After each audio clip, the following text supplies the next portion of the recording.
pueblo, amigos y amigas de Oscuridades, hola, hola, hola de nuevo. ¿Qué creen? Estamos cumpliendo 90 programas, 90 grabaciones aquí en su espacio de Oscuridades, entonces pues estamos de cumpleañeros con un invitado que nos place mucho de tenerlo, Esteban Arellano, bienvenido. Muchas gracias. Esteban. Muchas gracias. Y bueno, pues ya conocen al equipo de Oscuridades, Carlitos, bienvenido, qué gusto. Y pues acá al buen maestro y amigo Flavio Pinedo, pues bienvenido, Flavio. Bienvenidos también, Esteban, buenas tardes. Buenas tardes, Flavio. Buenas tardes. Pues sí, estamos grabando un 30 de abril, Día del Niño, que bueno, pues a propósito de las elecciones y cómo anda el mundo, quizá sea medio complicado decir feliz Día del Niño, pues, ¿no? O de la infancia. Y bueno, pero hoy día, lunes 30 de abril, grabamos el programa y vamos a grabar, digamos, el contenido va a versar sobre un filósofo llamado Byung-Chul Han, y que él tiene un texto entre varios importantes que se llama, le denominó psicopolítica, en el marco de las elecciones en México, de un momento como complicado a nivel nacional, internacional incluso, y bueno, pues con esta cuestión de que hace una semana y un día fue el primer debate de los candidatos a la presidencia de la República, ¿no? Entonces, pues va a ser el tema del programa número 90, pueblo, y bueno, pues vamos comenzando, ¿no? A ver, a mí me gustaría que Flavio, Esteban, comenten un poquito como del texto, de la manera de preámbulo, para andar así como iniciando, pues, ¿no? Pues que cedemos el honor, ¿no, Esteban? Nomás seguro te va a quedar algo, ¿verdad? Creo que no, hace una semana, un día no hubo un debate, ¿no? Hubo más bien un pseudo debate. Sí, porque bueno, la palabra debate es una palabra que tiene una tradición que viene precisamente de la filosofía, ¿no? Viene de esos contextos medievales en donde se hacían las famosas disputatio, ¿no? Y donde las disputatio era eso, ¿no? Era, una disputatio era la idea de presentar una tesis y defenderla, ¿no? Cosa que no se dio, ¿verdad? Ahí nadie propuso tesis ni nadie se puso a defenderlas, ¿no? Más bien tuvimos un show de farándula, ¿no? Donde más bien se prometían cosas, pero todo el mundo se olvidó de lo que es un debate, ¿no? Y no se debatió, ¿verdad? Entonces más bien fue un pseudo debate y eso, pues bueno, me parece que para un pueblo como el mexicano parece que queda loco también, ¿no? Porque de gente estúpida salen estupideces, ¿no? Y las estupideces las creen gente estúpida, ¿no? Yo doy con todo respeto, ¿no? Pero bueno, también quien cree eso está también como en ese plano de no entender ni siquiera lo mínimo de lo que es un debate, pues, ¿no? Y de hacer de esto, pues, un verdadero show en donde diríamos como que lo más espectacular que tanto en redes sociales como en los medios disque masivos de comunicación, que en realidad no comunican, se juega, pues, ¿no? Entonces no hay debate, no creo que lo haya. Bueno, ya le vamos entrando. ¿Tú cómo ves este asunto desde el texto, Esteban? Pues, bueno, creo que sería importante plantear una serie de premisas que permiten entender un poco hacia dónde va la construcción de este nombre llamado psicopolítica. Entre múltiples textos que tiene Byung-Chul Han, que tiene una manera de escribir muy interesante, una manera de escribir que, independientemente de lo breve que son sus textos, son contundentes y siempre son bastante provocadores. Son textos que provocan porque se ponen a discutir las tesis fundamentales de pensadores de la altura de Hannah Arendt, de Michel Foucault, de Giorgio Agamben. En el caso particular de este texto llamado Psicopolítica, pues también está Naomi Klein, etcétera, que permite, digámoslo, dar cuenta y no solamente hacer una serie de diagnóstico de lo que acontece hoy día, sino que pone en juego una cuestión distinta respecto a la forma en la cual existe una violencia, está el sujeto, pero también está, digamos, la violencia y el sujeto respecto a la época que nos encontramos, es decir, el neoliberalismo, y cómo dos, digámoslo así, lo trabaja tal cual Byung-Chul Han, trastornos, están de alguna manera implicándose en la subjetividad contemporánea, y lo podemos decir de otra manera. Dos formas de dolor contemporáneo son las que le llaman la atención como signos de nuestra época, que son particularmente el burnout, o sea, el agotamiento del cuerpo, pero también la depresión.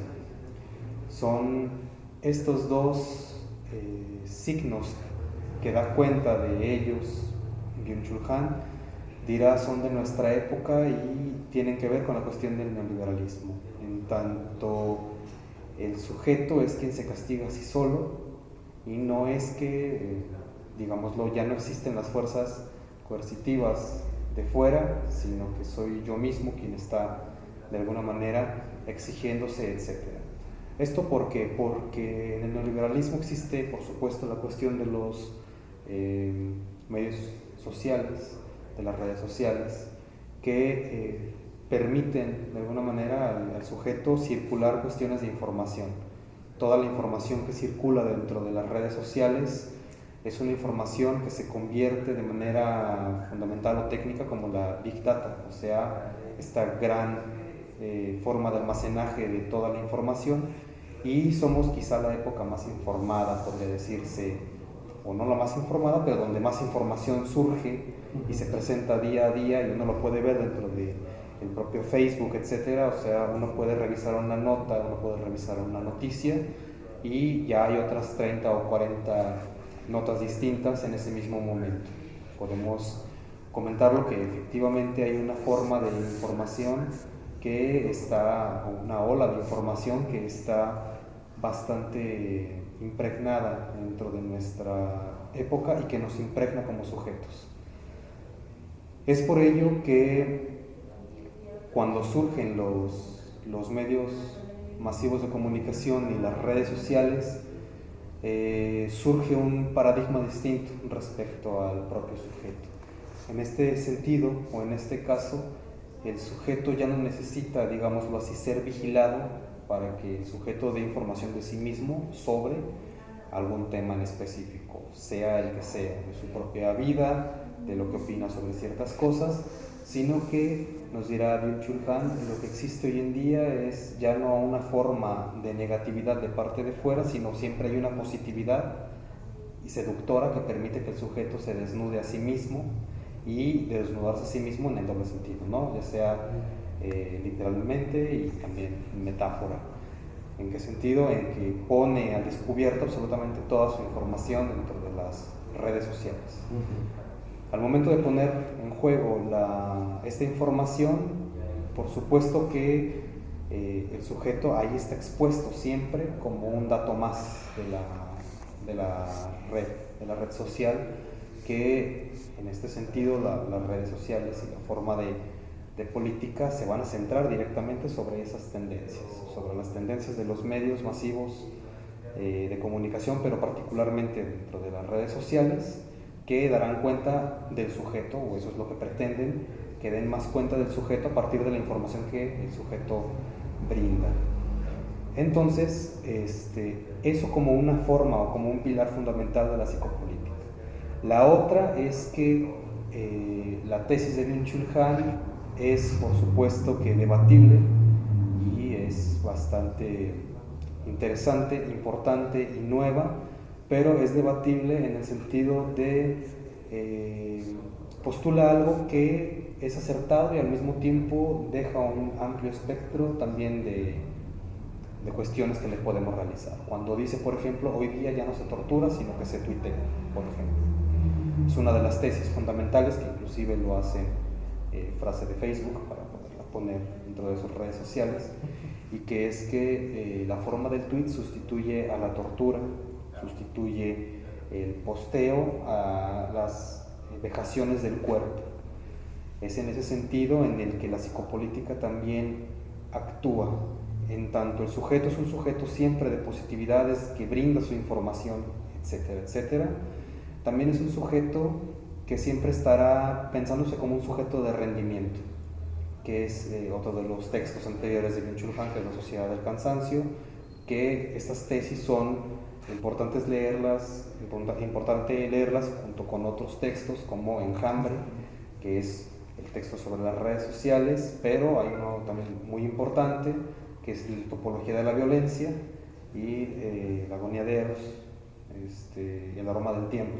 Son, digamos, textos sobre que van... el poder también.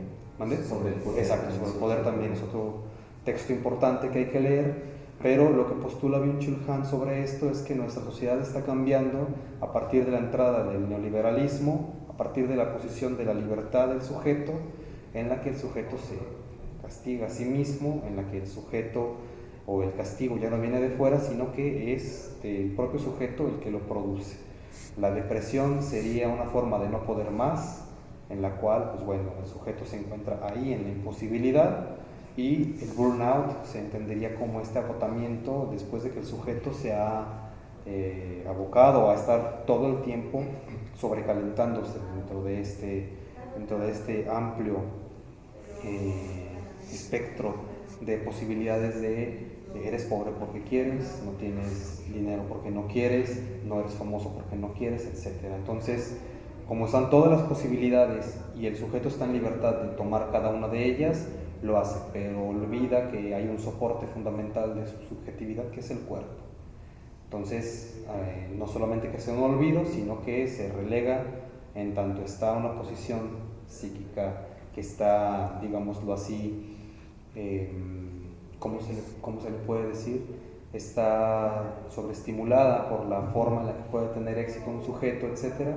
O que no es un sujeto fracasado, que el sujeto termina por reventarse a sí mismo. Entonces, digámoslo así, la cuestión de la psicopolítica será una posición que trabaja Byung-Chul Han de una manera distinta respecto a las sociedades disciplinarias. Las sociedades disciplinarias son las que te castigan desde fuera como sujeto.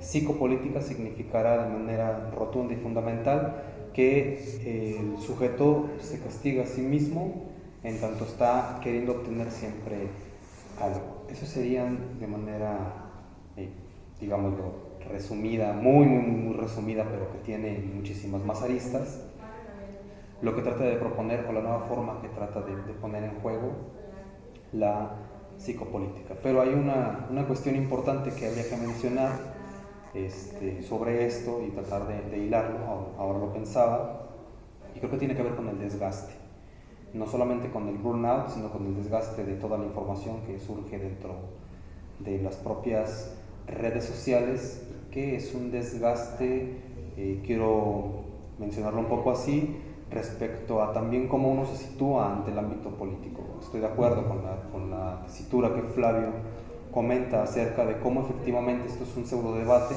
pero curiosamente lo que más podría encender ciertos ánimos y ciertas cuestiones en redes sociales no es una propuesta ni siquiera clara, sino cómo se hace una forma de reír respecto a lo que está aconteciendo. No hay que tomarlo de manera deleznable, por supuesto que no, sino que efectivamente hay que tomarlo prácticamente al pie de la letra. El debate es pura risa.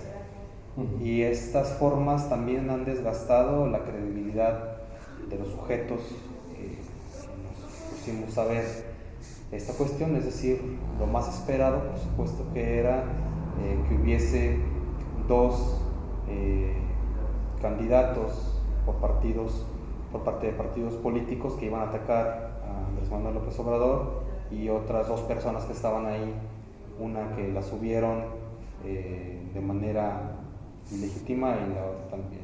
Entonces resulta complicado, resulta bastante inclusive risible, por supuesto, pero también desgastante el estar dando cuenta de esas cuestiones, ¿no? No es casual también que se diga en el impersonal que quien gana el debate es Anaya, ¿no? Cuando es la forma de oratoria que tiene, por supuesto, que el tipo tiene oratoria, pero lo sabemos desde siempre, la oratoria no siempre va a sostener ni una tesis ni una cuestión de verdad, que lo que se Más bien es demagogo, ¿no? Claro. Porque incluso también el término orador, ¿no? Me parece que tiene como otro matiz, ¿no? O no sé qué pienses tú, Esteban, pero yo me acuerdo de un libro de Cicerón, ¿no? Claro. Que se llama el discurso Morena, ¿no? Uh-huh. Que bueno, ahí Cicerón, como un gran filósofo romano, y hay que recordar que él fue un filósofo de la jurisprudencia, ¿no? Y él se formó como abogado, ¿verdad? Y bueno, en la época en que Cicerón vivió, pues es cuando podríamos decir que el derecho es cuando crece como una, digamos, como una disciplina que era cultivada, ¿no? Precisamente por los interesados en la jurisprudencia, pero con efectos de buscar la justicia, ¿no? Y ese discurso Morena es un discurso clásico, no es un libro que me parece a mí que tendría que ser leído por todo aquel que le guste la oratoria, ¿no? Para ver cómo precisamente se estructura un discurso, y en la oratoria efectivamente todavía se rescatan como los contenidos que tendrían que darle como forma al pensamiento para que efectivamente eso tenga como un impacto, ¿no? Y efectivamente, o sea, el orador todavía rescata como los contenidos de las argumentaciones, ¿no? Claro. Pero los demagogos, me parece más bien que nadie es un demagogo, es decir, un mentiroso, pues. Sí, claro. O sea, apelan a más bien como aspectos que tienen que ver con los sentimientos, como a estar generando sentimientos en los espectadores en el auditorio, o a las emociones, ¿no? Como por ejemplo, es muy claro cómo él está apelando mucho a esta noción del miedo, ¿no? Que sus discursos más bien son demagógicos porque lo que hacen es como imaginar escenarios que ni existen, pero que esos escenarios lo que sí provocan es que esa emoción del miedo la gente lo viva, incluso la gente hasta se asuste, ¿no? O sea, con esa emoción la gente empieza a imaginar un escenario que todavía no existe, que ni es asequible, pero que la gente empieza como a vivirlo, ¿no? Como esa demagogia de Anaya de que, bueno, López Obrador está pactando con el narcotráfico, ¿no? Uh-huh. Eso es demagogia pura, ¿no? Claro. En ese sentido, porque ahí hay varias figuras retóricas ahí plasmadas, pero la gente se queda con esa imagen, ¿no? De que, el narcotraficante ahorita es el que anda como matando, ¿verdad? Y más aquí en Guadalajara, con lo de estos 3 estudiantes de cine, ¿verdad? De la UDG, que ahora cómo te están manejando las noticias, ¿verdad? Donde te dejan ver de una manera como muy radical en lo que le pasa a la gente por asuntos del narcotráfico, ¿no? Entonces, precisamente esa imagen es lo que está precisamente ahí como cocinándose en una emoción, ¿no? Donde la gente lo que hace es más bien como imaginar el escenario. Eso no lo vives todavía, pero bueno, él explota muy bien eso, ¿no? Es el oficio del demagogo, ¿no? Sí. Que bueno, me parece que nosotros tenemos eso, demagogos, no hay políticos, ¿no? Claro. Sí, estoy de acuerdo con el gran matiz que realizas. Por supuesto que es un demagogo más que una cuestión de oratoria que sustente una tesis, porque lo que se trata de hacer es justamente el dar cuenta de analogías que son radicalmente complejas de hacer. Y no es casual que vaya a salir una serie televisiva respecto a los populistas, etcétera, donde sale en primer lugar Andrés Manuel López Obrador como una forma de política del miedo, que sabemos que no es ni la primera y sabemos que no va a ser la última vez que se utilice la forma de miedo. El miedo es una de las formas que por supuesto que lo que hacen es abrir al mundo de los escuchas, de las personas que se encuentran ahí, lo abren de una manera bien determinada, es decir, con algo que va a causar un efecto. Y por supuesto que lo sabemos por Judith Butler, la guerra no solamente está implicada en el campo de batalla, sino también está en un campo muy sutil, que es el de los medios de comunicación, otra vez. Y en los medios de comunicación, como se gana es tratando de erigirse como el imperio de los sentidos, como este imperio de los sentidos que te dice qué pienses, cómo lo pienses y por qué lo pienses. Entonces, la supuesta información que se supone que nos tiene bien informados, o dejémoslo en informados, es una información siempre tendenciosa, y en este momento, por supuesto que existe de antemano esta forma de, es que tengo miedo, y no es ni la primera ni la última. No sé cuántas guerras, no solamente sucias, sino formas de miedo tendrán que seguir para que la gente se dé cuenta de que efectivamente no es más que la forma, el truco que se presenta para confundir las posibles posiciones políticas que puedan existir. Yo no sé si estás de acuerdo con lo siguiente, Flavio, pero me parece que tal vez dentro de, digámoslo así, ese montaje donde hubo 5 personas, me parece que únicamente hay un actor político ahí. Solamente hay uno y hay 4 que están dentro de otros ámbitos, ¿no? 2 para captar los votos de las personas que no saben por quién votar, a partir de la simpatía, y sabemos de la forma simpática que se puede ganar a la gente, que es a partir del chiste, de la broma, del caer bien, ¿sí? Esto de mochar manos, eso la verdad que sí, o sea, no lo sé, se empezaría, digámoslo, desde los altos funcionarios, por supuesto.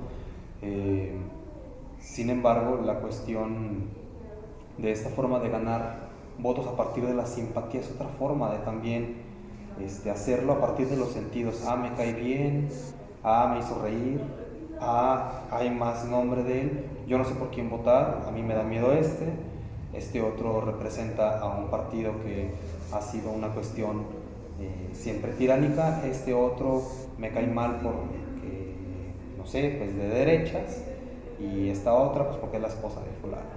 Bueno, quiero votar por esta persona. Sigue siendo cuestión de sentidos, no de argumentos. Sigue siendo cuestión, lo podemos decir, cualquier persona podría subirse y ganar votos y ganar un gran sueldo por simplemente caer bien a las personas. Pero hoy día parecería que justo pues, la política está cada vez más girando en torno a figuras públicas. No es casual y lo sabemos.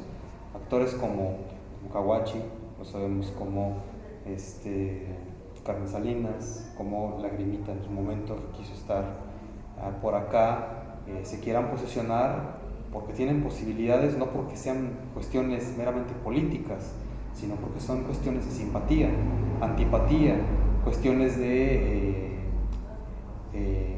que se erigen no por una propuesta clara, clave, contundente o por trayectoria, sino que se erigen por un chiste que se pueda hacer, y eso, digámoslo así, es el panorama de nuestra política contemporánea. Se empieza a volver justamente un chiste. Eso me parece que se vuelve complicado, y al mismo tiempo habrá de plantearse cosas no para dejarlo en un sentido peyorativo, sino que habría que retomarlo para decir, hay que dar la vuelta y pensar de otra manera distinta lo que implicaría y lo que implica la posición política y es el espectador ante las propuestas claras y claves que permitan dar cuenta de un mandato de por lo menos 6 años, ¿no? Por lo menos. Bien, Carlos, ¿quieres comentar algo? Complicado esto, porque Claudio mencionabas la retórica que manejó Anaya, pero creo que también manejó un doble vínculo, ahorita antes de que se me vaya esta idea, porque hasta en redes sociales le hicieron mucho este meme, esta burla de Chicken Little.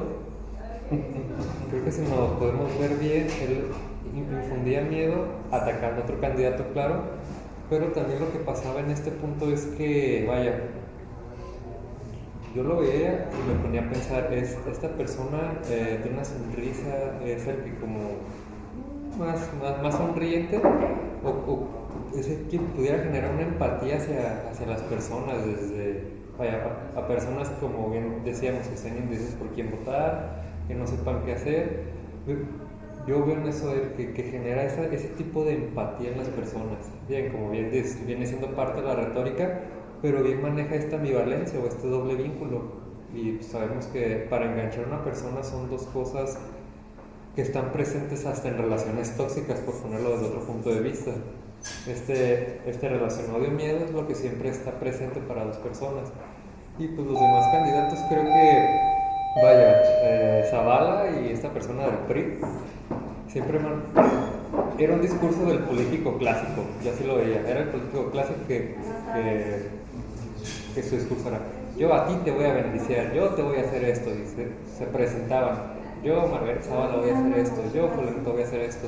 Era un discurso muy, vaya, como bien decíamos, por eso las personas buscan figuras públicas, porque ese discurso que ellos dos manejan ya es bastante conocido también, ya lo saben desde hace años, pareciera que vienen de la vieja escuela ellos dos, o al menos así lo vi yo, como que vienen de esa escuela de yo te hablo de esta manera política, de la manera en la que me enseñaron, de la manera en la que me formé, porque pues, aunque Zavala quisiera o quiso estar en las filas del PAN, estuvo para un tiempo, su marido también fue de ahí, o sea, sí está por ahí, pues el PRI también es esto. Y pues el Bronco es, bien como decíamos, es la persona con la que cierta parte de la población se puede identificar muy bien. Es la persona, bien decíamos, mete mucho las manos, hago esto, pero su forma de hablar es, no quiero poner en etiqueta a las personas del norte, pero quizás algunos sí se identifiquen mucho con él por su manera de hablar, espero, y no todos. Algunos tengan una conciencia un poco más crítica, pero veo en eso. Y pues, bueno, sí fue, en resumidas cuentas, para mí fue un circo, un total circo. Y de hecho muchas personas, yo me di cuenta que saben más del debate y se dieron más cuenta por redes sociales, más que porque se vieron el debate. Yo a la mitad del debate sí estaba un poco cansado de escuchar lo mismo, pero veía que gente seguía subiendo tweets, fotos, memes, cualquier cosa. Y veo que el medio de información es la imagen, a veces ya ni siquiera es el escucha, lo escrito. Pues Chicken Little, como bien les decía, pero no se pusieron a escuchar, a analizar cómo hablaba cada quien, qué postura tenía, y es a mí lo que me preocupa tanto de los votantes, más que nada. Bueno, aquí hay 12 preguntas o intervenciones por redes sociales precisamente. Juan Paraguayo pregunta que por qué creemos bueno, dice por qué cree usted, pero bueno, yo lo quiero hacer extensivo, que Andrés Manuel López Obrador no se defiende de los ataques que recibe y recibió en el debate. Si tiene demasiado de dónde sacar para que la gente vea las barbaridades del PRIAN. Juan Paraguayo. Y Ricardo Velázquez dice que cómo describirían la realidad psicopolítica mexicana y cuáles son los aspectos a mejorar de la misma. A ver, ¿quieren comentar algo? ¿Sabrías comentar algo? Bueno, en lo personal a mí me parece que no es tan bueno el discurso de Andrés Manuel, aparte que es muy lento también. A lo mejor por ahí se le comió el tiempo o siempre iba a manejar su misma de me están atacando, me están haciendo eso. Creo que no hubiera tenido sentido tanto que se defendiera si iba a hacer lo mismo, me están atacando, me atacan todos. Y aparte que su discurso me hace muy lento, no es concreto tampoco. Bueno, a mí me cuestiona una parte primero que es que la política en México sea así, ¿no? Hemos transitado de un presidencialismo fuerte, hegemónico, una dictadura, aunque se desdiga Mario Vargas Llosa hoy de lo que él dijo en aquel programa hace 30 y tantos años sobre que es la dictadura perfecta, yo lo asumo y creo que generó una categoría política, ¿no? Y a mí me parece que obviamente eso no es un debate, no hay como una exposición más o menos suficiente de un proyecto de nación, de cuál es como el modelo, quiénes son como los que están como inspirando en la cuestión económica, ¿no? Educativa, social, de seguridad, etcétera, como de cada candidato, ¿no? Para que nosotros podamos tener el contenido, digamos, los autores a los cuales habrá que remitirnos, y en general como un proyecto de nación a 6 años, ¿no? Y también la parte, digamos, como más o menos técnica, que son los cómo, ¿no? Hay demasiada gente concentrada, bueno, es que cómo le va a hacer tal candidato, sobre todo López Obrador, cómo le va a hacer, cómo es esta parte última y técnica, ¿no? A mí me interesa también como ciudadano la cuestión de sus principios políticos, ¿no? De quien está tomando para presentar qué proyecto, ¿no? Y bueno, frente a eso, pues que haya una especie de contraargumentación, digamos, ¿no? De los otros que estaban allí, ¿no? O de las contrapartes, ¿no? Pueden estar también convergiendo entre ellos, ¿no? Porque es una posibilidad que si tú, Flavio, planteas algo en buena lid, digamos, quizá converjamos tú y yo en algún momento, ¿no? Y que eso también se tenga que decir, se pueda decir en un debate. No estoy de acuerdo contigo en tu tesis, en tu propuesta, en tu economista, ¿no? O político o sujeto histórico, como se ha mencionado, bueno, Juárez o del PAN, Gómez Morín, etcétera, que tenga esa cuestión de la materia prima, digamos, a debate y que haya contraargumentación, digamos, ¿no? Habrá cuestiones irreconciliables porque se supone que hay una cierta izquierda y cierta derecha, pero también quizá habrá síntesis entre 2 o 3 candidatos puedan converger en algún punto, ¿no? Y pues eso obviamente que no se dio, pero para eso me parece que el formato no es propio para un debate, es más bien como un espectáculo, como esta famosa sociedad del espectáculo, en donde hay gente que se siente como cansada, se queja de que los debates son aburridos, bueno, porque hay como una especie de sobreuso de la palabra de los políticos, ¿no? O sea, no pueden quizá escuchar, o se asume así, o se provoca así, que escuchar a 10 minutos a un político más o menos esbozando su proyecto de nación, si es que se tiene, su gabinete, etcétera, pues va a ser como cansado. Y por eso ese formato ágil que el INE junto con los partidos diseñó, pues me parece que es más bien como una especie de estos talk shows, ¿no? Más o menos, así como Laura Bozzo y compañía, ¿no? Entonces sí, es un detrimento fuerte de la política, de la exposición de argumentos, me parece, ¿no? Y dentro de eso me parece degradante, grotesco, que, bueno, lo que haya sucedido es 4 candidatos alineados para desacreditar per se a uno, que es el puntero, ¿no? Y que eso se vea como legítimo, que yo ya he escuchado que analistas políticos digan, pues es que eso era lo que tenía que hacer, o sea, a tirarle el puntero. Bueno, pero las condiciones del país no están como solamente para tirar el puntero, sino desde el menos, que tiene menos preferencia de voto, hasta el mayor, qué es lo que se puede retomar para hacer una síntesis y que saque, o al menos que permita una vía de una puerta abierta ante el México tan complicado, tan agraviado que tenemos, ¿no? Entonces, es por eso que yo explico, digamos, yo no soy López Obrador, es con mi opinión, Juan Paraguayo, de por qué él no contesta más lo que él dice, ¿no? Que tú lo que tendrías que sumar, bueno, porque aparte yo quiero hacer un comentario, ¿cuál es la tarea de mí como ciudadano?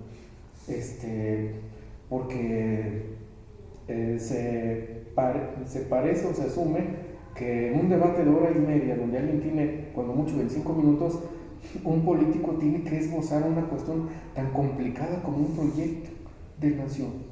Digo, también me parece que es muy difícil. Y segundo, bueno, creo que mi tarea como ciudadano, al menos así lo asumo, pues es ir viendo como su trayectoria, ¿no? Es ir viendo otros espacios donde en un meeting o en otras entrevistas pudiera uno saber cómo se ha expresado o se ha extendido sobre algunos temas, ¿no? ¿Qué ha pasado con la historia de su partido? De todos. ¿Qué es lo que han hecho me parece, en términos objetivos, cada partido, los que ellos representan, digamos, ¿no? Y si han gobernado o no han gobernado. ¿Qué ha pasado con cómo es el México de hoy que estamos viviendo? ¿Qué pudiéramos como retomar un tanto de la historia? ¿De dónde venimos? Que pueda ser entre la historia y la sociología elementos también importantes para permitir interpretar, por así decirlo, caray, cada fenómeno o suceso que nos está aconteciendo, ¿no? Para terminar, por ejemplo, Giovanni Sartori, en ese libro de Homo Videns, decía que la opinión pública pues no es una opinión pública, digamos, o es pública porque está allí en la sociedad, pero que no es doxa. Digo, es doxa, no es episteme. La opinión pública es como el saber del saber del saber de alguien más, ¿no? Y entonces me parece que nos falta esa condición de ciudadanos en México, para adentrarnos en la política. Me parece que tener como otras condiciones, pero que también nos tendríamos que poner en una condición infantil, ni de espectadores de un show llamado debate, sino en otro lugar. Pues yo no estoy de acuerdo con lo que ustedes dicen, ¿eh? Yo creo que hubo 5 demagogos ahí, ¿no? Digo, pues ya lo he dicho yo siempre, ¿no? López Obrador viene del PRI, ¿no? Todos los partidos vienen del PRI, ¿no?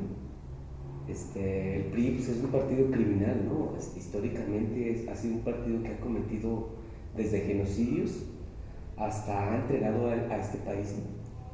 Toda la economía que en su momento era, digamos, estaba en control del Estado, el PRI se ha encargado de entregarla, ¿no? El PRI históricamente ha cometido genocidios contra el pueblo mexicano, ¿no? Y el último es allí en Ayotzinapa, ¿no? En Guerrero, ¿no? Y todos los partidos, si ustedes se fijan, vienen del PRI. El PAN, cuando se fundó a instancias del PRI, ¿no? O sea, el PG viene del PRI, ¿no? Margarita Zavala viene del PAN, ¿no? O sea, ella es una ladrona, ella es una persona mentirosa por oficio, ¿no? Anaya, que no se diga, ¿no? Es un demagogo, ¿no? A él sí le queda bien ese digamos, adjetivo, ¿no? Demagogo, ¿no? Si López Obrador no se defiende, pues él sabrá, pero él está muy, digamos, está orquestando mucho, está, digamos, trabajando mucho con los imperialistas de BlackRock y con George Soros, ¿no? Entonces me parece que el pueblo mexicano no se merece tampoco un personaje como Andrés Manuel López Obrador. El pueblo mexicano no se merece a ninguno de esos pillos, ¿no? De esos ladrones mentirosos. Yo, por ejemplo, yo leo, ¿no? Yo estudio y yo no merezco tener esos pillos ahí, ¿no? Yo no merezco que haya gente que ofenda de ese modo al erario público o a los recursos naturales de este país, ¿no? Yo no merezco eso, ¿no? Yo exigiría, por ejemplo, a los actores políticos, pues que estén a la altura, ¿no? Yo tengo una inteligencia y esa inteligencia, pues a mí me pide ver otro tipo de cosas, ¿no? Y no esa bola de payasos y bola de demagogos que lo que hacen es como excitar las emociones de la gente como para poder ellos obtener un beneficio. Ahora, ustedes analizan todas las estructuras de todos los partidos políticos, incluido Morena, son estructuras que van aglomerando simpatizantes como miembros activos de un partido político, ¿no? Y lo que busca la gente es precisamente la oportunidad de ingresar a un puesto público para ahora ellos obtener beneficios personales y olvidarse de los intereses de este país, ¿no?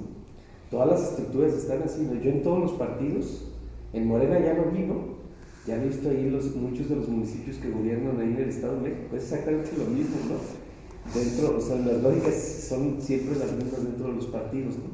Entonces ellos están en crisis, ¿no? O sea, la clase política es una clase que está en crisis y ahorita buscan cualquier medio para ellos legitimarse de cualquier manera, ¿no? Y uno de ellos es pues, apelar a la demagogia, ¿no? Que me parece que es el recurso más ruin, más deshonesto y más criminal en términos, por ejemplo, de lo que implicaría tener como una confianza en una palabra, como para decirlo, ¿no? Yo lo que propongo es esto, pero esta propuesta está respaldada por una confianza que se materializa, ¿no? En actos. Y la demagogia es el último recurso, o sea, ¿por qué? Porque, bueno, ellos ya no tienen credibilidad, ¿no? Ningún partido, para mí ningún partido político tiene credibilidad, porque en la historia está precisamente eso, ¿no? Marcado como ellos lo que han hecho es todo lo posible por saquear durante décadas al pueblo mexicano, ¿no?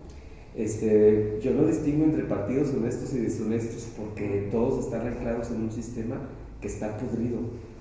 Entonces, si ya está podrido el sistema y apelas a eso, como a despodrirlo, me parece que es más bien como un recurso que históricamente lo que hace es seguirlo reproduciendo, ¿no? Este sistema podrido, ¿no? Me parece que el hecho de que, por ejemplo, en Morena le hayan dado o le estén dando cabida a mucha gente indeseable, a muchos que históricamente han sido criminales, como Manuel Bartlett, ¿no? Etcétera, ¿no? Muchos otros personajes que, bueno, que aquí no acabaría la lista, ¿no? De que ellos históricamente al país le han hecho mucho daño, y ahora Morena como que los incluye como para armar una estrategia, pues eso, ¿no? De captar votos, ¿no? Yo no creo que eso sea como el modo, ¿no? Y yo como ciudadano, y aquí sí quiero enfatizar que hablo por mí, ¿verdad? Yo no me merezco eso, y yo exigiría otra cosa, ¿no? Yo ese pseudo debate no está a mi altura, ¿no? Yo me merezco otra cosa. Yo diría, bueno, se tendría que hablar de otro modo para hacer política, ¿no? Y no, o sea, de fondo, o sea, ellos apelan a la demagogia y a la mentira como recursos. Y que, bueno, aquí yo citaría, por ejemplo, al gran Aristóteles con su libro La Retórica, ¿no? Donde él consagra ese libro para distinguir un discurso que él decía que era el discurso que venía de los sofistas, y él se preguntaba que hasta dónde los discursos eran ciencia o no, ¿verdad? Porque Aristóteles estaba en algún sentido como preocupado, ¿no? Porque lo que los sofistas aparentemente, como decían, como carecía de contenido. Y él dedica todo su libro, La Retórica, a intentar hacer como esa separación, ¿no? Y a distinguir como la pureza de un discurso, y que los discursos tendrían que ser verdaderos, ¿no? O sea, quien habla tendría que hablar con la verdad, ¿no? Y me parece que los políticos, me refiero aquí, quiero pensar, ¿no? A todos los partidos, los políticos de todos los partidos, me parece que no están como en esa lógica, ¿no? Ellos están recurriendo a una desesperación demagógica para seducir conciencias, ¿no? Y para obtener votos. Y ahora bien, ustedes analicen cómo, por ejemplo, un partido ahora, con la ridícula institución esa del Instituto Nacional Electoral, que es una institución coordinada también por los mismos partidos, ¿no? Porque los mismos partidos la controlan, ¿no? Eso lo hemos visto históricamente. Y además quienes están al frente de esa institución son corruptos y ladrones también, ¿no? Ellos se han prestado históricamente a jugar con los actores políticos, ¿no? Y ellos benefician también más a algunos partidos que a otros, ¿no? Que a otros. Sí, entonces ellos también son delincuentes, ¿no? Pero ellos se ponen como autoridad, ¿no? Y ellos, si se fijan, ellos le dan como el registro a un partido, siempre y cuando si el partido mantiene un 2% de la votación. Y se fijan en las alianzas precisamente lo que garantizan es eso, que cada partido obtenga mínimo los votos que necesitan para ellos seguir viviendo otros 6 años, ¿no? Del presupuesto público, ¿no? Porque ellos reciben millones de millones, y ellos sí tienen dinero, y con eso viven 6 años. ¿Y cuál es su trabajo? ¿Qué es lo que hacen? Pues haciendo lo mismo, ¿no? Reproduciendo un sistema caduco, ¿verdad? Un sistema podrido que no hace nada realmente por mejorar las cosas en este país, ¿no? Un sistema podrido con crisis, entreguista, ¿verdad? Un sistema que le ha entregado nuestra riqueza a los gringos, a los financieros internacionales, ¿no? Si se fijan bien, esa estructura que el INE, en cuanto gobierna con los partidos, lo que ha hecho es una democracia electoral chafa, ridícula, ¿verdad? Sin contenido, donde todos los presupuestos que se autorizan, ¿verdad? en donde históricamente vemos cómo a veces los mismos partidos violan la misma ley y los partidos no reciben sanciones. Los partidos, o sea, acaso reciben sanciones económicas, pero siguen cometiendo los mismos crímenes, ¿no? Entonces es ridículo eso, ¿no? ¿Cómo el mismo INE? Porque bueno, vemos que más bien el INE está ahí para como para autorizar los juegos que los partidos quieren estar como jugando, ¿no? Y finalmente la democracia se reduce a números, ¿no? O sea, en realidad ahora los partidos no están, los que ganan no están soportados por la mayoría, ¿no? No están soportados. Analicen ustedes el registro federal de electores. Es un registro más o menos como de 55 millones de habitantes, ¿verdad?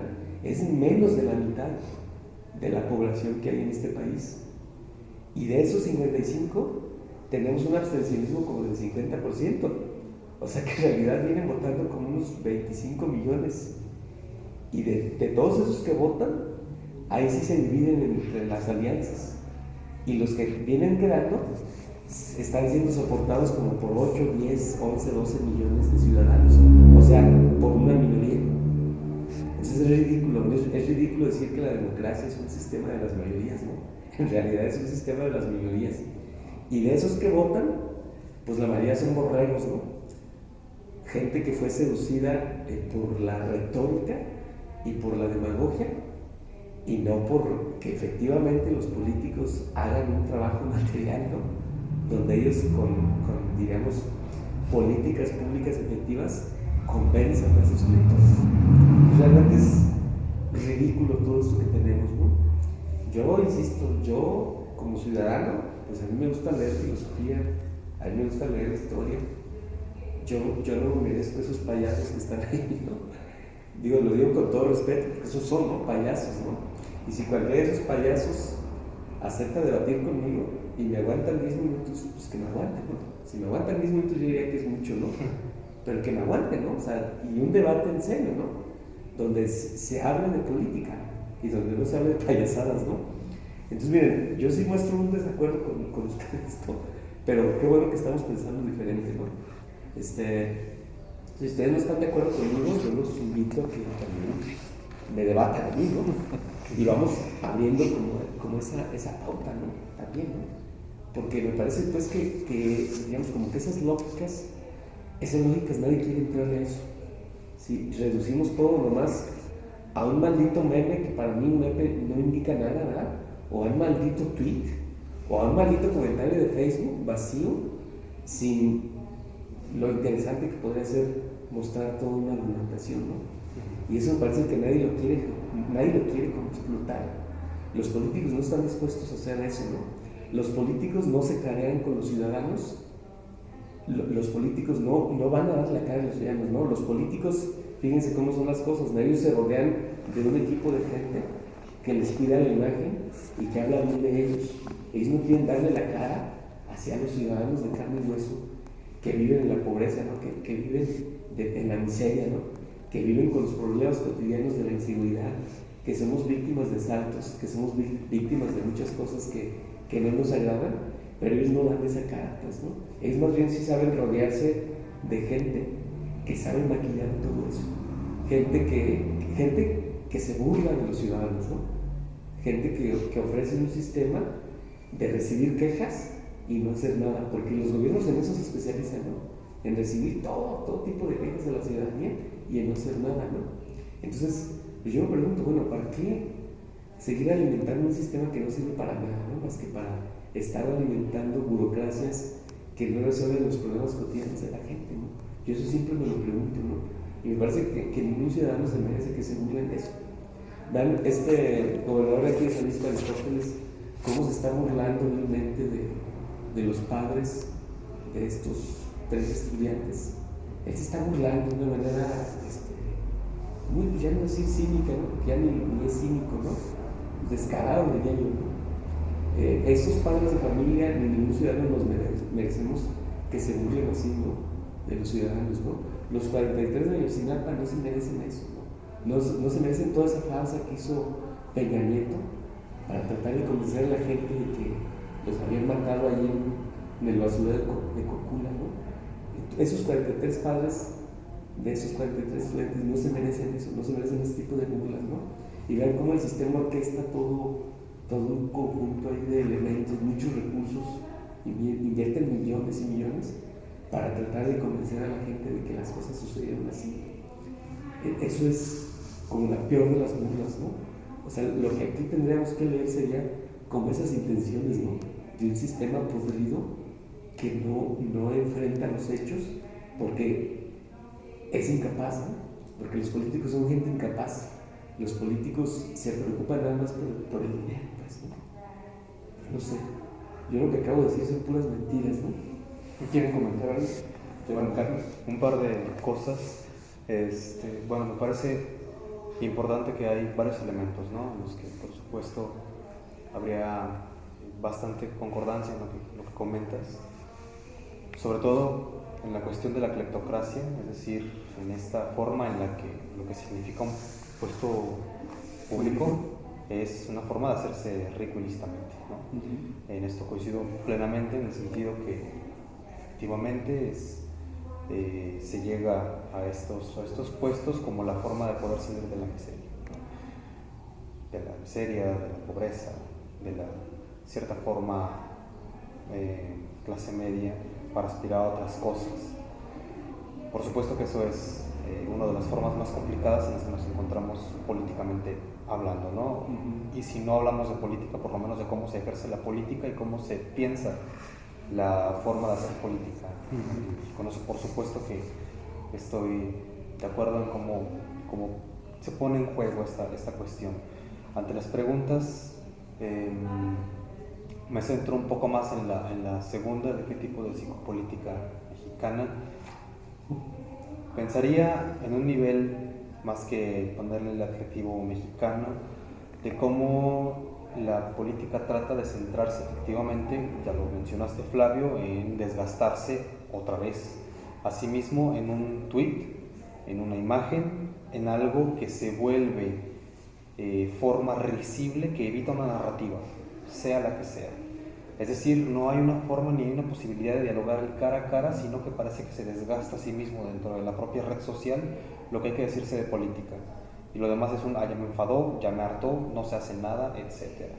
Y me parece que esta forma también nos desgasta en tanto ciudadanos y nos deja y nos arroja a la forma de querer situarnos en la forma o en el epifenómeno más burdo de la democracia, el voto. Como si el ser políticos, lo que implica la conformación de comunidades y de hacer habitable una polis, se pudiese reducir cada 6 años o cada 4, coincida o no, en el poder votar por alguien, ¿no? Es en este sentido en el cual efectivamente el desgaste continuo de la narración, del debate, de la argumentación, de la posición subjetiva ante estos elementos, actores, partidos, etcétera, cómo se reduce efectivamente a unidades mínimas sintácticas de decir yo pienso esto, yo creo esto, y cómo también, como dice Carlos, efectivamente se muestra una simpatía, aunque sea por más mínimo que sea, al momento de decir Chicken Little, un político que, bueno, pollito, sabemos, lo tiene todo, ¿no? Pero es en este sentido que efectivamente se juega una forma de psicopolítica en México, en este sentido de desgastar por lo menos la cuestión narrativa, en el momento de desgastar, de fracturar, de volver sintagmas y de volver unidades mínimas de pensamiento en una simple imagen. Creo que ahí se desgasta una cuestión fundamental de la ciudadanía y de la función política de cada sujeto. Por supuesto que cada uno de nosotros estamos involucrados con la política y claramente nos lo menciona Michel Foucault, si nosotros no nos interesamos por la política, claramente la política se interesa por nosotros en nuestra forma relativamente apolítica, porque esa forma de desinterés por la política es una postura política, punto. Pero cada vez más se va teniendo esa forma de indiferencia. Por supuesto que no es casual, como lo menciona Flavio, que sea la mitad de las personas que votan, ¿no? Pero el día de ayer salió un reportaje en Revista Proceso, que una encuesta internacional para hacer una cuestión de la democracia a 38 países, en primer lugar con el descontento en la democracia es México, con el 96%. 3% está contento con la democracia que tenemos, mientras el 96% se encuentra radicalmente en un descontento con ella, ¿no? La cuestión aquí es que hay dos posturas que se muestran de frente para esta forma, ¿no?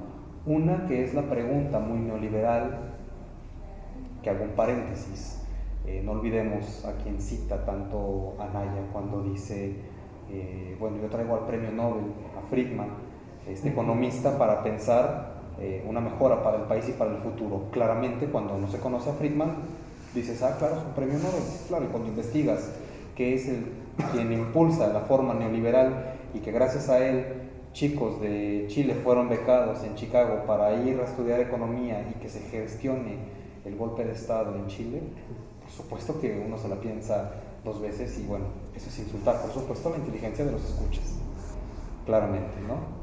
El decir un premio Nobel no garantiza, por supuesto, que también sea alguien que habrá que debatir antes que simplemente aceptarlo ad hominem, ¿no? Que es una de las formas, no diré retóricas, sino de falacia fundamental. Ad hominem en tanto tiene un galardón, por decirlo en este sentido, ¿no? Cerrando la cuestión del paréntesis y regresando a la cuestión de lo neoliberal. Me parece que lo neoliberal te dice, dame una respuesta, dame una propuesta.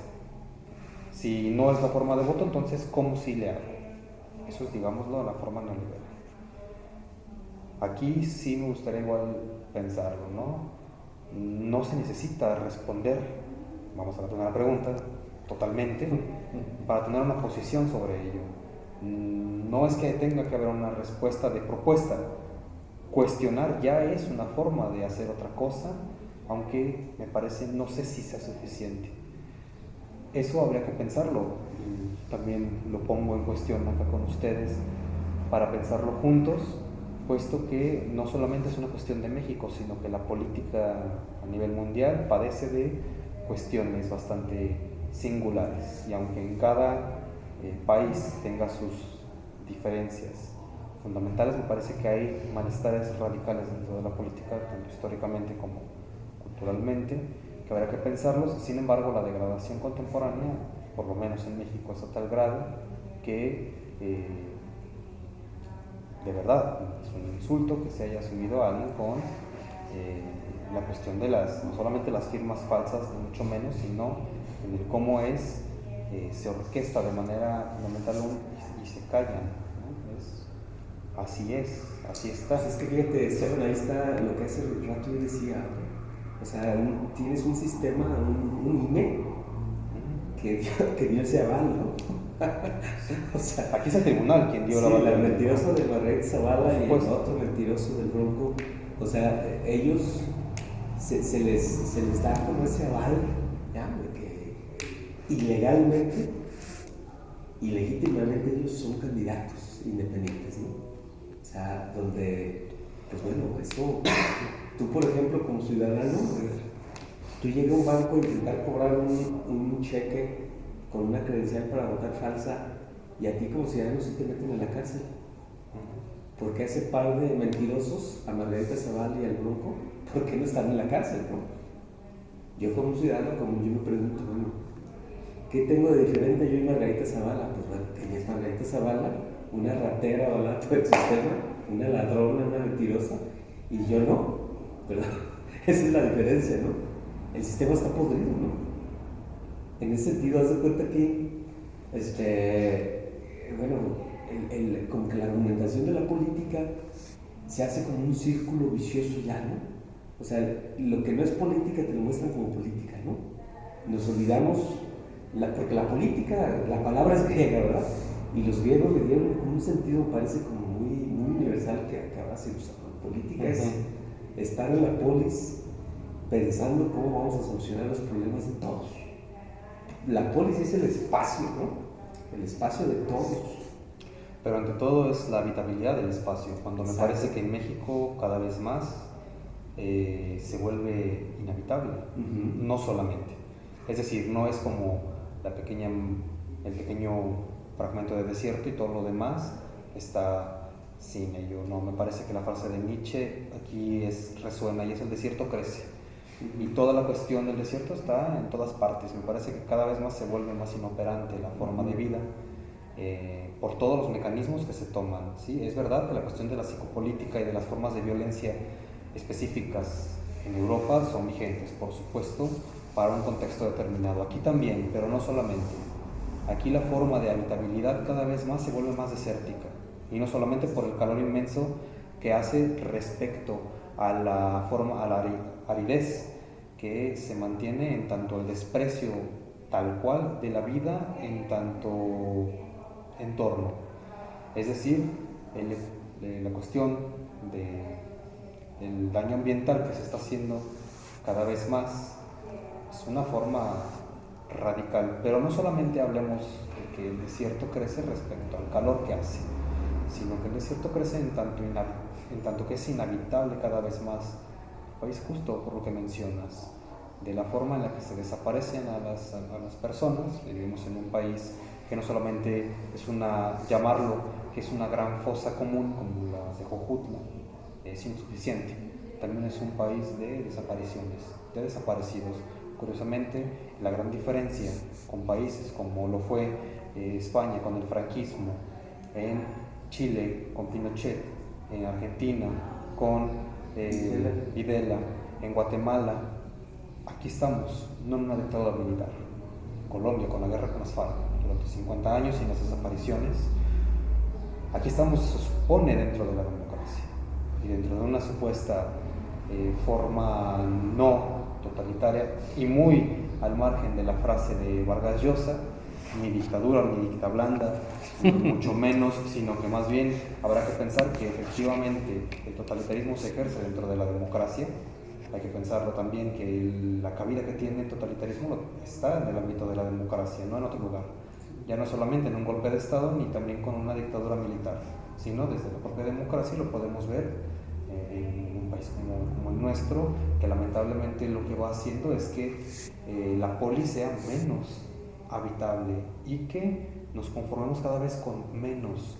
¿En qué sentido? Tú lo mencionas también, Flavio, por supuesto, están los delitos, los crímenes, la desaparición, pero ahora ya no son la excepción, ahora es el estado de excepción lo que brinda efectivamente que sea posible ello.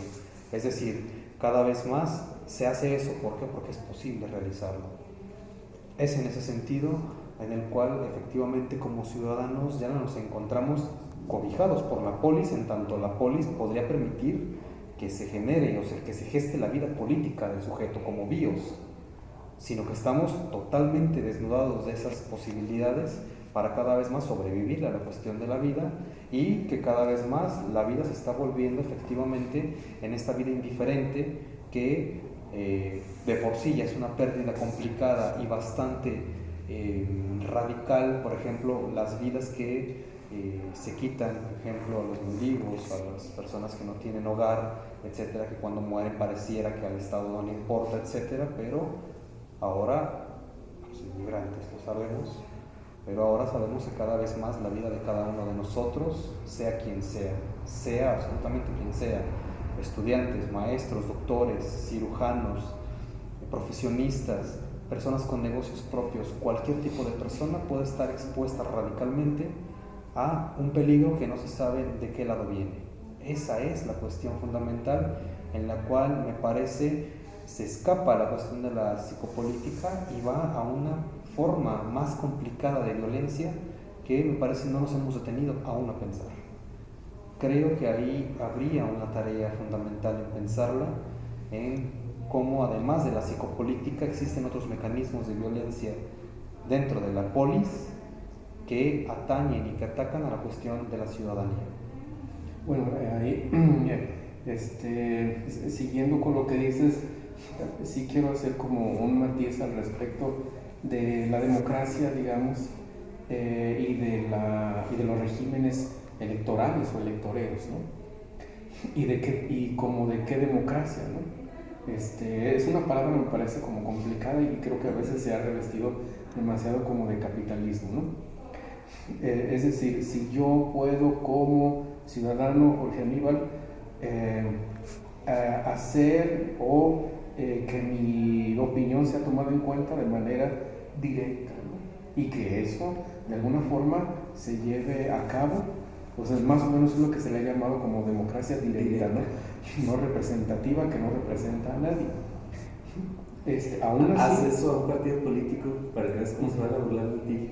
efectivamente, esa es como es una parte es cierta, pero también que es importante matizar.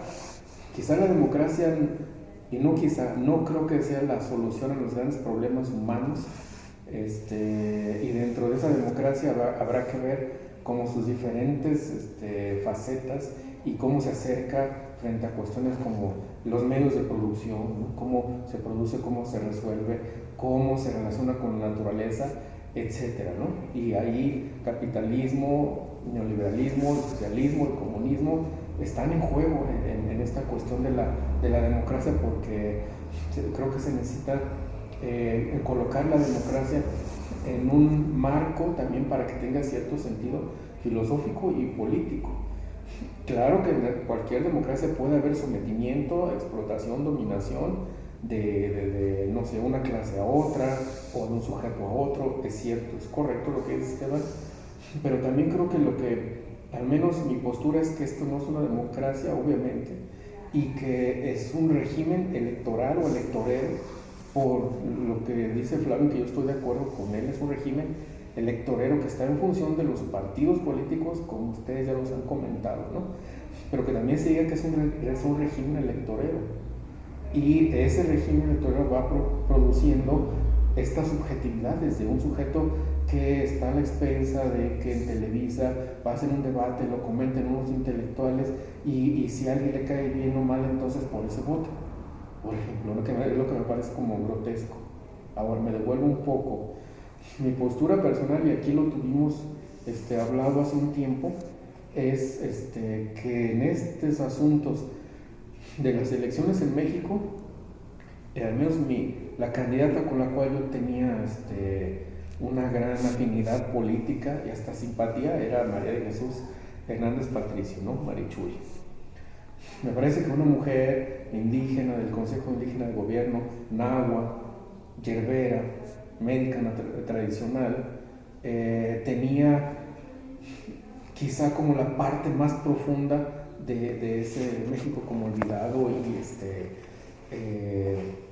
sometido y violentado y discriminado, ¿no? Precisamente no tuvo lugar o no se le acogió dentro de las candidaturas independientes, ¿no? Es decir, si ella hubiera estado en la boleta, pues yo hubiera votado por ella, ¿no? De repente pienso, bueno, en las elecciones, como en casi todas ha habido, hay gente que vota por Superman, por Mickey Mouse, por yo no sé quién en la boleta, ¿no? Sería significativo quizá, no sé si para mucha gente, quizá para mí, votar por María de Jesús Hernández Patricio, ¿no? Pero también la cuestión de todo lo que se juega en México, con lo que comentas, con el diagnóstico que has hecho más, Esteban, bueno, que han hecho ustedes dos también, pero más en cómo está en México, me parece que también es como para pensármelo 2 o 3 veces de manera personal, ¿no? De aquí a un México, a mí me gustaría que México y muchos países del mundo se fragmentaran, dejaran de ser unidad nacional. A mí me parece que históricamente la gente que se decide juntar en comunidades pequeñas tiene como una mejor forma de vida, ¿no? Quizá las tribus indígenas, los pueblos primarios tenían unos modelos de sociedad y precisamente que Marichuy y otras colectividades ahora son los que confrontan duramente al capitalismo neoliberal. Entonces, a mí me gustaría que México desapareciera como nación, en el sentido de que eso somete, de que eso acuerpa demasiado, como una camisa de fuerza, digamos. Y ha sido incluso, pues, por ejemplo, en Alemania, la Unidad Nacional y otros, utilizado para la opresión de sus habitantes, ¿no? Pero bueno, ese es quizá mi deseo utópico de cómo nos conformaríamos como sociedad. En este momento volteo a ver al país y estoy de acuerdo con todo lo que dices, Flavio.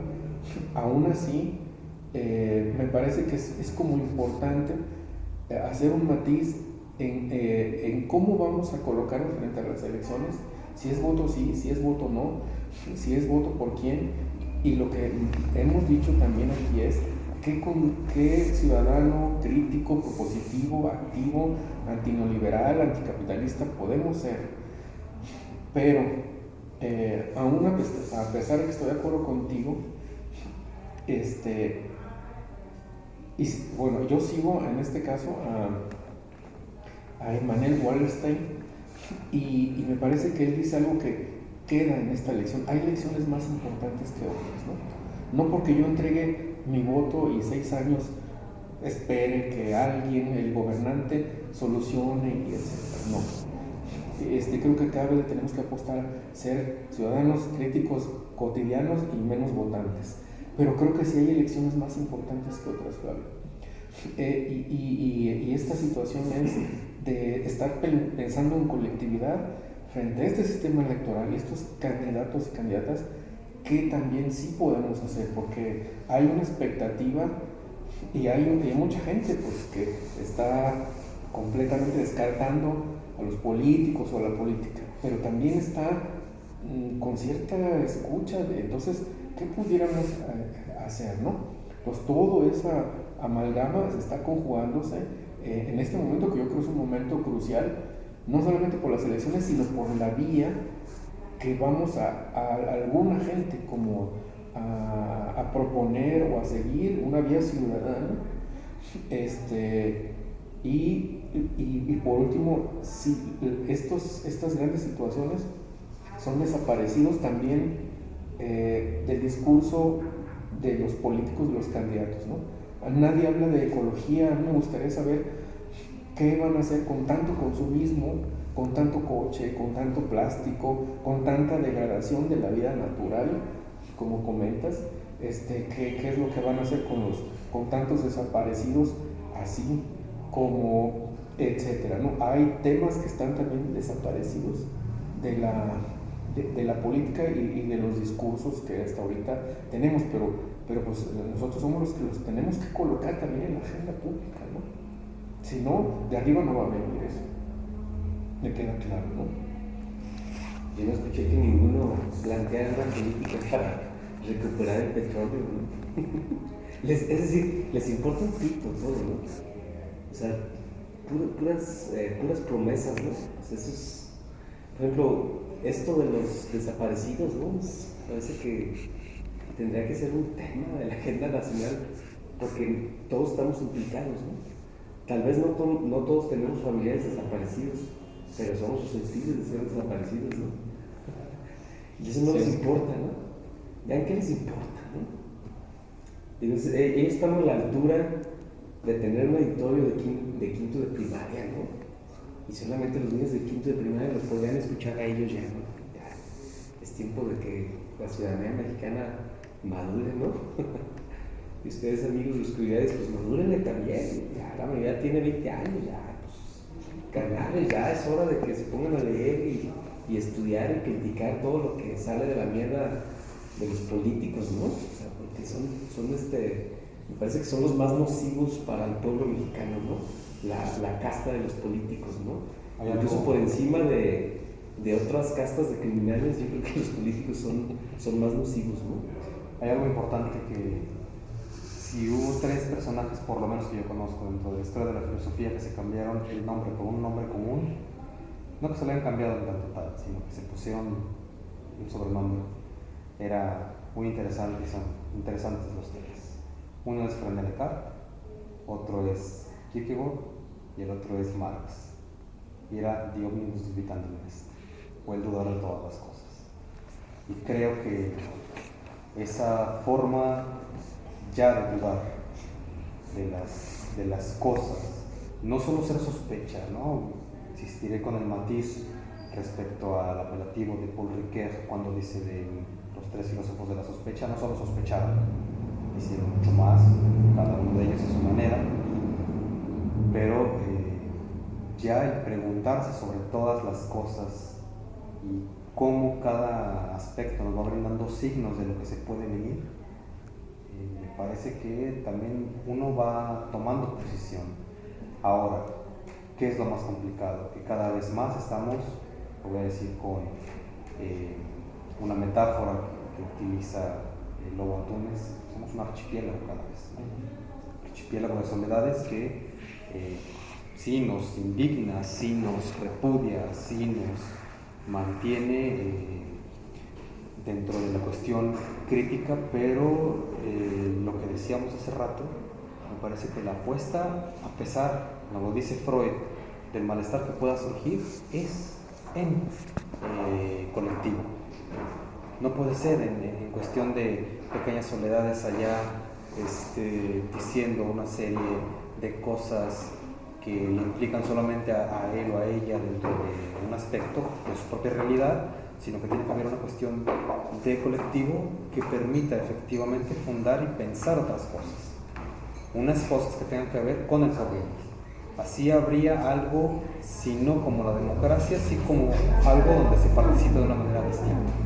En tanto ciudadano, en tanto sujeto, en tanto alguien que puede estar o no de acuerdo respecto al ejercicio de la polis. Me parece que ahí se generan muchas cosas. Sí, yo estoy de acuerdo con lo que criticas de Morena, entre otras cosas. También añadiría, hay Edgardo Buscalia, sobre todo este personaje que es como un argentino que tiene una institución sobre cuestiones de ciudadanía. Él ha criticado y ha develado más que igual Morena es una cuestión de los puestos públicos, son así, digamos, como lo vemos en cualquier otro partido político, ¿no? Esos no son, o sea, Morena no ha permitido, digamos, que el ciudadano, como tú, como yo, como Esteban o Carlos, podamos acceder a un puesto público, digamos, ¿verdad? No lo ha permitido y es correcto decir eso. Es un tanto complicado el pensar una política diferente, digamos, y partidos diferentes o formas de organizarse diferentes, porque está, digamos, como en esta cuestión de las elecciones, está también todo este asunto de los movimientos emergentes que se han gestado en el México de 12 años, sobre todo para acá, con la guerra del narcotráfico, ¿no?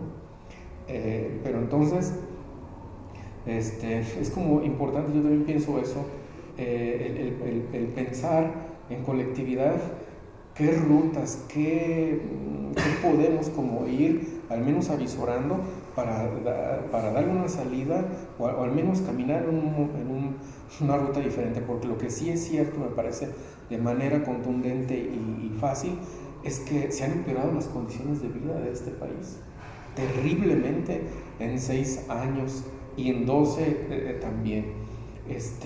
Sobre todo hago esa docena, ese periodo de Calderón y de Peña. ¿Qué entonces acá vamos a proponer, ya sea mediante la vía electoral como una vía, como diría Emanuel Wallerstein, y todas las que hemos ensayado o algunas otras, ¿no? Entonces, si lo dejamos para el cierre, más o menos ahí con esa vía, Carlos, Flavio, Esteban, bueno, ¿qué se puede hacer también que no sea como lo que hemos cuestionado, pues, de los políticos y de los votantes solamente, para ir cerrando el programa? Carlos. Uno de los mayores males que yo veo reflejado tanto en la política como en general es que el mayor talento es la falta de talento. ¿A qué me refiero con esto? Podemos verlo desde el ámbito musical o artístico. Hay pintores muy buenos, incluso en México yo los he conocido, artistas, músicos, todo, pero ¿quiénes están en la tendencia de quien esté generando este tipo de contenido, este tipo de cosas? Siempre por lo general son las personas que no tienen talento para eso, que no se han preparado académicamente, que no han tenido un crecimiento y ni siquiera bases morales acordes a esto. Creo que, no recuerdo si eran Esteban o tú, Flavio, decía, es que en ocasiones el sistema político es ad hoc a la sociedad que tenemos.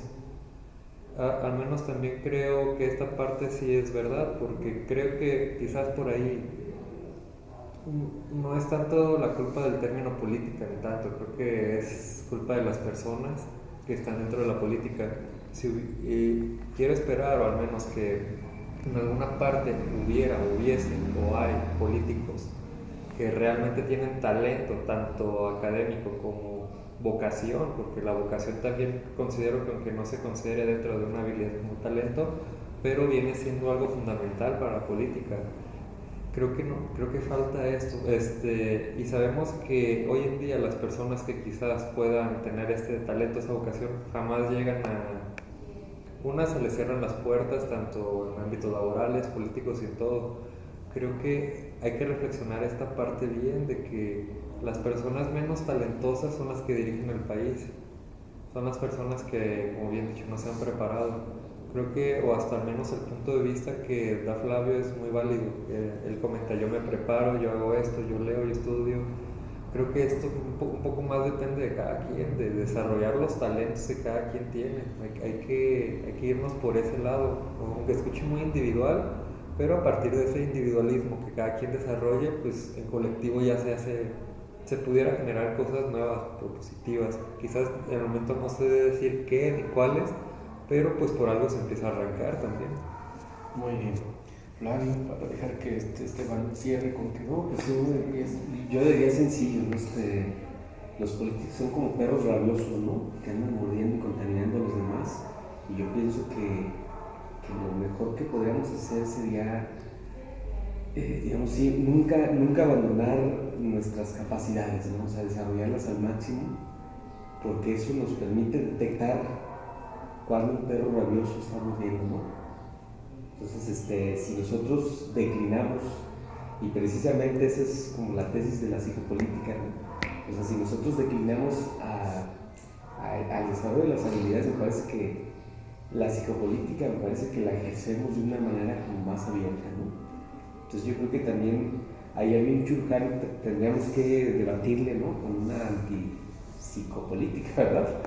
Donde la antipsicopolítica precisamente la propongamos personas que defendemos la ciudadanía y que no estamos de acuerdo en esa manera, ¿no? de que se hace política, ¿no? Sino que también nosotros mismos partimos de la dignidad, partimos de cultivar el respeto a los demás, a nosotros mismos, y desde ahí, bueno, nosotros impedimos, ¿no? Que esa violencia que nosotros mismos provocamos, que es la lógica de la psicopolítica, pues la desterramos, ¿no? Y bueno, hay que juntarnos, ¿no? Los que pensamos de ese modo, ¿no? Los que tengamos como el hábito de pensar los problemas y nosotros mismos vayamos viendo a ver cómo le vamos a hacer para solucionar los problemas que estos criminales están en el poder no quieren hacer, ¿no? Y que supone que sería su obligación, ¿no? Digo, tal vez en la medida de lo posible busquemos la manera, ¿no? De deshacernos de ellos, ¿no? Sí, y de nosotros mismos hacer cosas para nuestra vida, pues, ¿no? Porque ya queda claro, pues, que a ellos no les importa. Entonces nosotros mismos, en la medida de lo posible, tenemos que ir buscando esos mecanismos, ¿no? ¿Cómo? No sé. O sea, a mí me parece válida esa idea zapatista del caminar preguntando, ¿no? O sea, tenemos que estar caminando juntos y preguntando entre nosotros para ver cómo le vamos a hacer, ¿no? Porque, bueno, tampoco puedo apelar yo a las utopías, ¿no? Que esta teoría es la mejor, ¿verdad? Entonces me parece que es un asunto ya de estar caminando y preguntando entre nosotros, ¿no? Y juntarnos con esas afinidades, ¿no? Pero nunca hay que abandonar nuestras capacidades, ¿no? Siempre hay que desarrollarlas al máximo y precisamente por eso nos tienen miedo los políticos, ¿no? Los políticos, a los que sí nos importa la política, bueno, yo les digo políticos, pero en realidad ya aclaré que son demagogos, mentirosos y criminales. Ellos nos tienen miedo a gente como nosotros, ¿no? Que les cuestionamos, ¿no? Porque yo a todos los que se me acercan, yo los confronto, ¿no? A todos los políticos profesionales, a mí no me quieren, ¿no? Cuando van a mi casa a querer pedirme mi voto, yo los confronto y ya no vuelven, ¿no? O sea, a la gente como yo no nos quieren, ¿no? Ellos quieren pendejos, quieren borregos, quieren gente que pueda estar inyectando la rabia, ¿no? Para seguir alimentando este sistema, ¿no?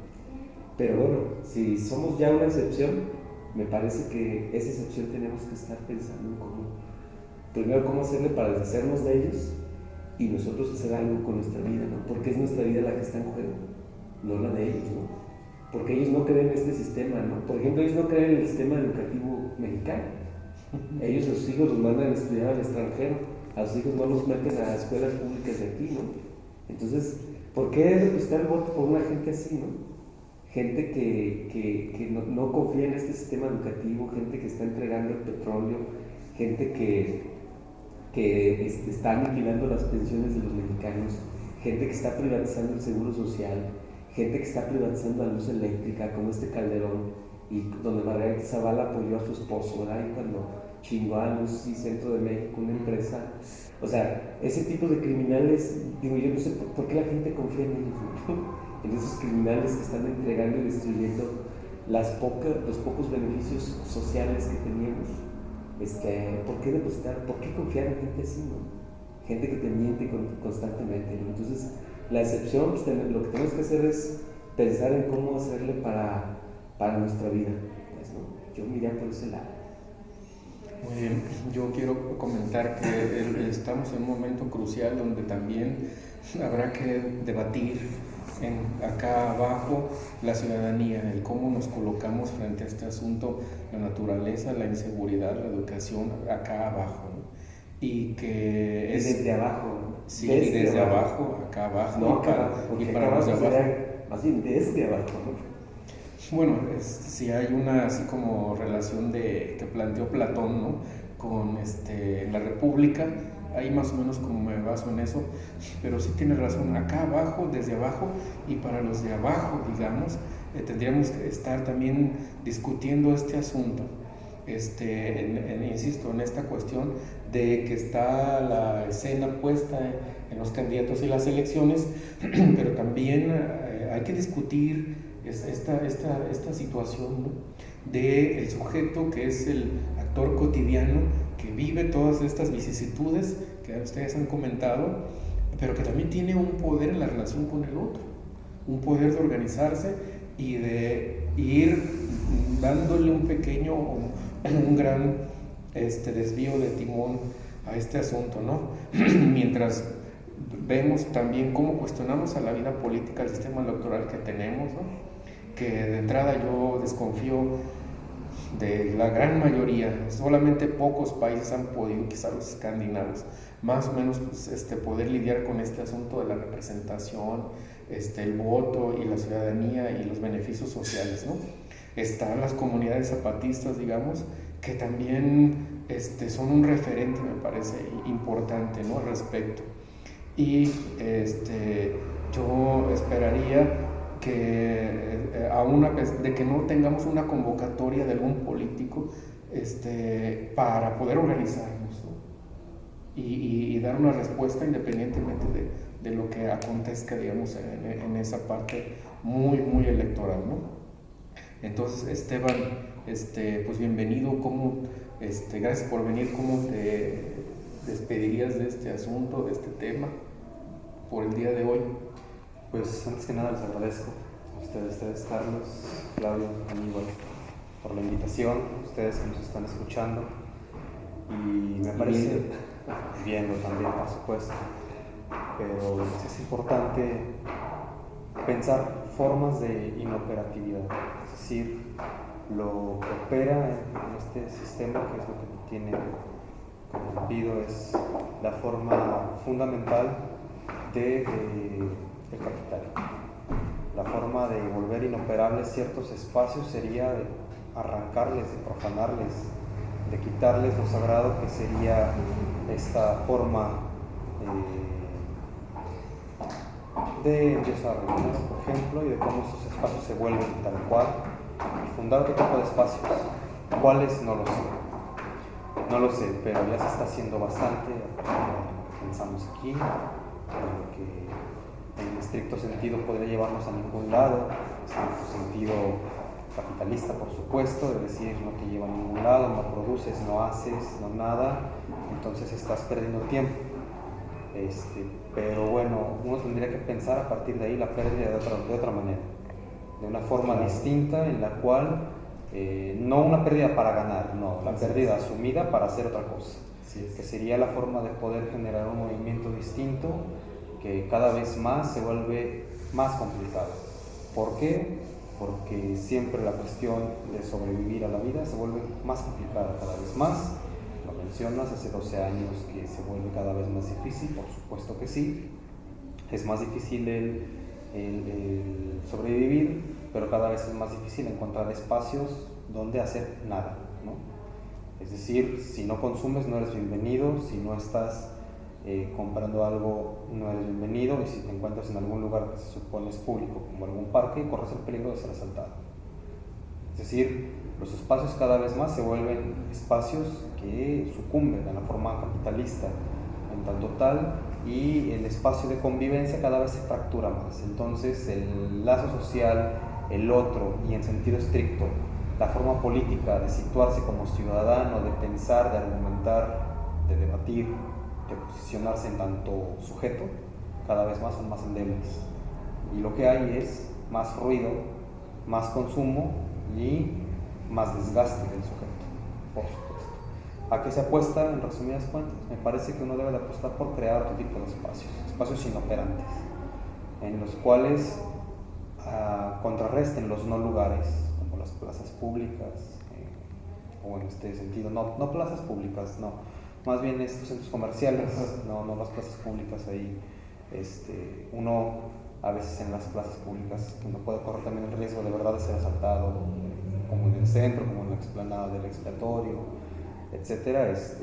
Más de una ocasión me ha tocado ver, por ejemplo, cómo les arrebatan los celulares a gente que va hablando por teléfono, o los asaltan a cualquier hora del día. Entonces se vuelve complicado, no es que haya más ruido, sino que ahí se vuelve peligroso. Y en los centros comerciales, que son estos no lugares, también existe esta forma de consumo, ¿no? ¿Hasta qué grado? Hasta que nos consumimos como sujetos, ¿no? Hasta que nos acabamos. Habría que pensar de otra manera, fundando espacios que nos permitan pensar espacialmente el tiempo, y espacialmente y temporalmente lo que nos acontece, lo que nos toca como sujetos. Creo que eso es lo que quisiera decir de momento, ¿no? Muy bien. Gracias, Esteban Arellano, por venir al programa 90, video 90 que cumplimos hoy en Oscuridades. Por segunda ocasión, y bueno, hay más cosas para comentar, aquí eres bienvenido, ¿no? Muchas gracias. Pues entonces, los que quieras venir, ya sabes, eres bienvenido. Bueno, sí, Esteban. Entonces, Carlos, Flavio, Esteban, pues terminamos el programa de hoy. A ver, tú terminas. Pues acuérdense, amigos, que siempre no decimos la dirección por razones de seguridad, ¿no? Estamos grabamos en algún lugar de la zona centro de Guadalajara. Y bueno, pues acuérdense que si ustedes quieren autoproponerse, autoinvitarse, son todos bienvenidos, excepto los políticos, la carroña social.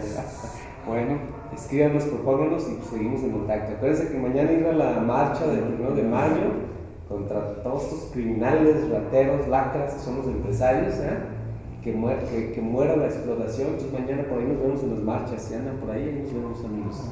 Seguimos en contacto. Nos vemos, pueblo. Hasta pronto.